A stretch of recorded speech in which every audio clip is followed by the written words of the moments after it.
મિત્રો એવા અમારે લાલાભાઈ સાહેબ જેના ખોળિયાની માલપાથી રામ ભયો ગયો છે અને જે આ પરિવારમાં છે સુમરા પરિવારમાં છે જે દુઃખદ ઘટના ઘટી છે સાહેબ, આપણે તો બધા શું છે કે વાણી રૂપી પુષ્પના ફૂલ ચડાવવા માટે બધા ભેગા થયા છે. જ્ઞાતિ ગંગાનો પ્રવાહ વાણી રૂપે અહીંયા આલટીશો. અરે કાંઈ ન આવડે ને તો ઉસ્તાદ હોય એના રીતે, હા બેંદાવાળા એના રીતે, અરે મંજીરાવાળા એના રીતે આ એક ભજન જ થાય છો. હા કોઈ પણ બાને ભજન થાય. અરે ક્યાંય નડીએ નહીં તો એ ભજન છે. બોલો બહુ સાચી વાત છો. હા ખખણા બે આવી ને તો એ ભજન છે. ભજન કરવું કે ગાયન ભજન કરી એવું કઈ છે નહીં.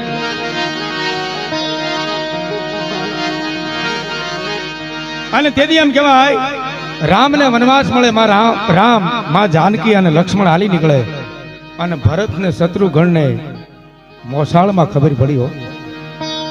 જેને આપણે અત્યારે બધા મોબાઈલ રાખી છે ને, પણ તેથી એનો મોબાઈલ ઈ હતો.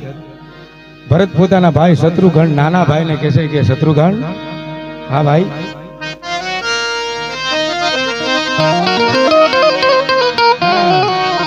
ભાઈ મને પેટમાં બળતરા થાય છે. અયોધ્યાની માલિકા કાંઈક થયું હશે. બે ભાઈ મોસાળમાં હતા, ભરત અને શત્રુઘ્ન. મને પેટમાં કાંઈક બળે છે. આપણા અવધની માલિકા કાંઈક થયું હશે, કાંઈક નવીનતા થયું હશે. અને સાહેબ તેડવા આવે અને બે ભાઈ ને વાત કરે. અયોધ્યાની માલિકા આવી અને ભરત સીધા મહારાણી કૈકેયીના ઓરડે જઈને એટલું કીધું કે માં, તારી જીભમાં વાળા કેમ ન ઉગ્યા? માં તું મરી કેમ ન ગઈ? આખું અયોધ્યા કહેતું તું, પણ મહારાણી કૈકેયી પોતે એમ કહેવાય નીચું જોઈ અને ભોંક ખોતરતા હતા. પણ પોતાનો દીકરો ભરત આવી અને કેને ત્યાં તો એને પગેથી માથે અને માથેથી રેમાંડ ગયો. એ તો બધું સહન થયું, પણ પોતાનો દીકરો જ્યારે કહેવા મળ્યો અને છેલ્લે ભરતે કીધું, હું કીધું ખબર? મને જન્મ આપ્યા પેલા તું કા મરી નહીં, માતા બની સીધ મારી રહે. એ કઈ કઈ માતા બની સીધ મારી.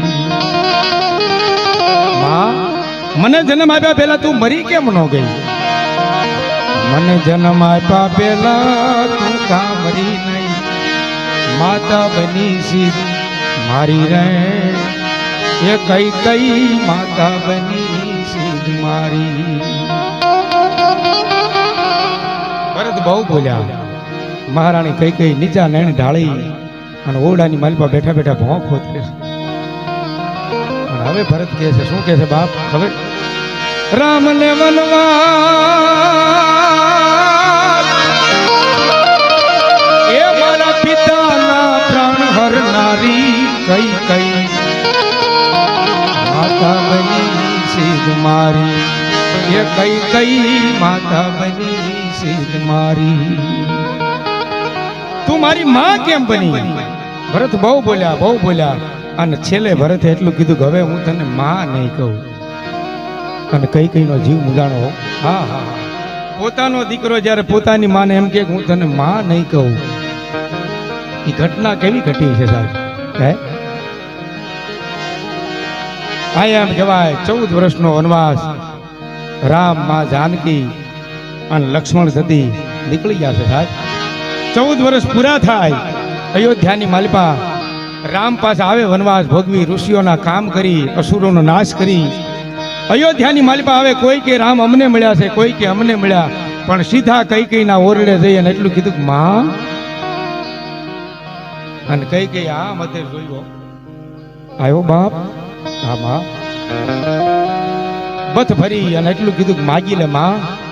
તે જો આ કાળેપનો અંચલો ન ઓઢ્યો હોત તો ઋષિઓના કામ ન થાત. હવે મારી માં માગે એ કરી દઉં, મારી માં આપે એ વચન એને આપી દઉં. મહારાણી કૈકેયી કે મારા માગવાથી તો વનારસ સર્જાણો છે, અને હજી માગવાનું કહેશો? હે, હજી મને માગવાનું કહેશો?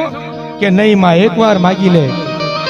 કે પણ જો હવે હું માગવાનો પ્રયાસ કરીશ, ખાલી પ્રયત્ન કરીશ, તોય દીપપાળના હાથમાંથી આ ધરતીના શેડા છૂટી જાય. પણ હવે હું કઈ એટલું કહું છું કે એકવાર ભરતને બોલાવી અને એમ કે મને માં કે એટલે માં અને બાપ 100 વર્ષે મરી જાય ને તોય સાહેબ દુકાળ પીડ્યો હોય એવું લાગે ઘરની માલપા માં અને બાપ હો એની મજા છે.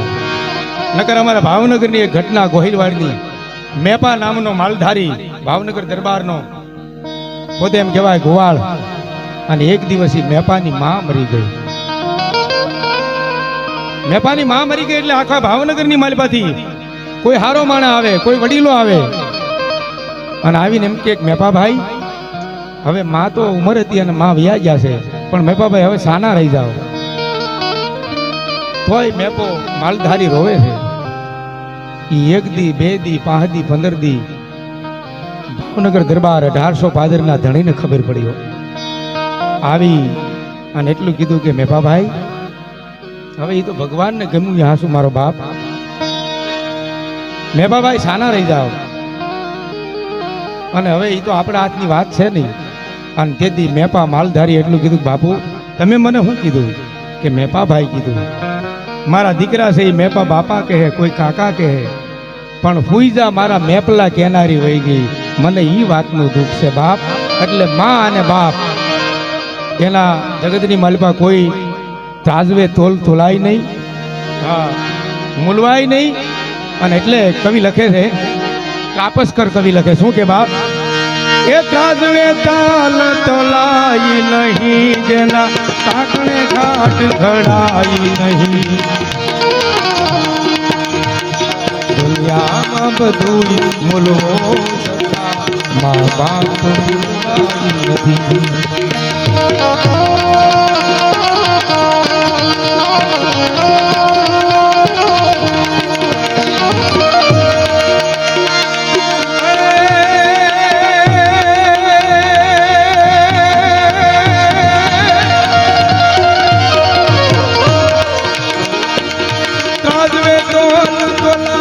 नहीं देना काकड़े घाट घड़ाई नहीं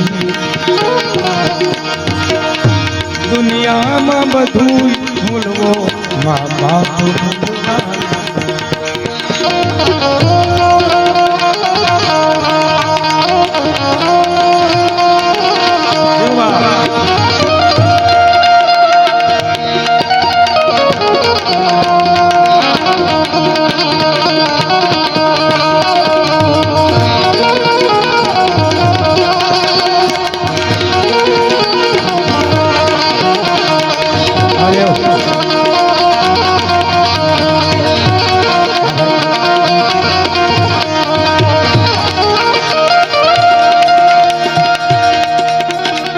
માની કવિતા અનેક છે.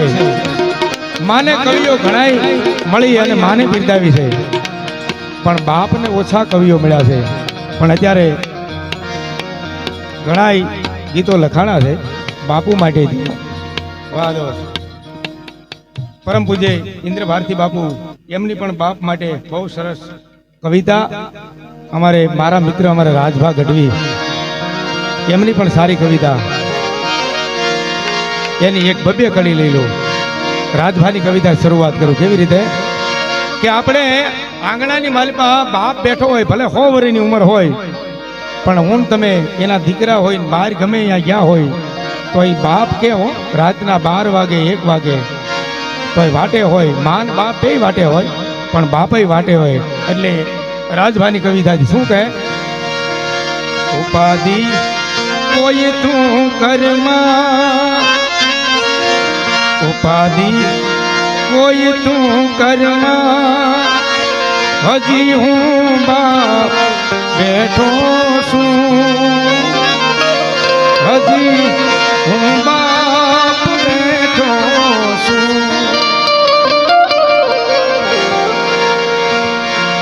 ઉપાધિ કોઈ તું કરમાં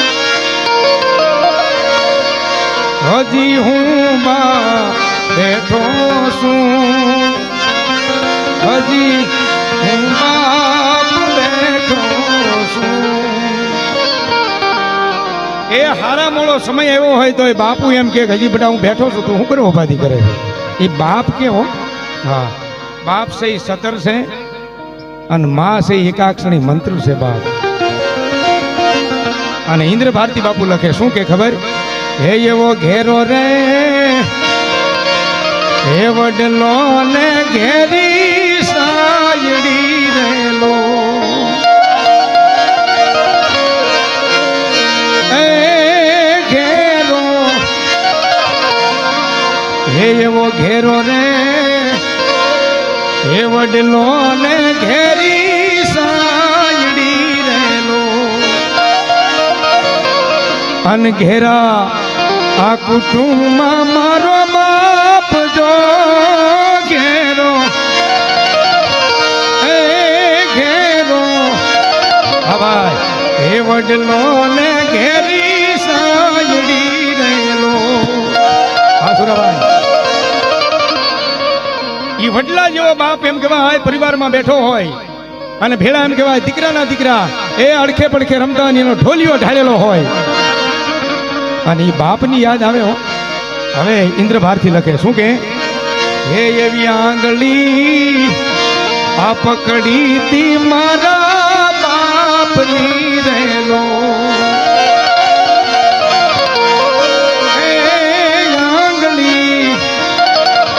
એ પકડી તી મારા બાપની રેલો.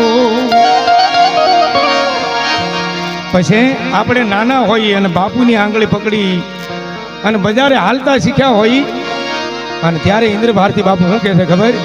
હાલું હું તો ડગુમાં ચાલી જો ઘેરો એ ઘેરો આ વડલો ને ઘેરી સાયડી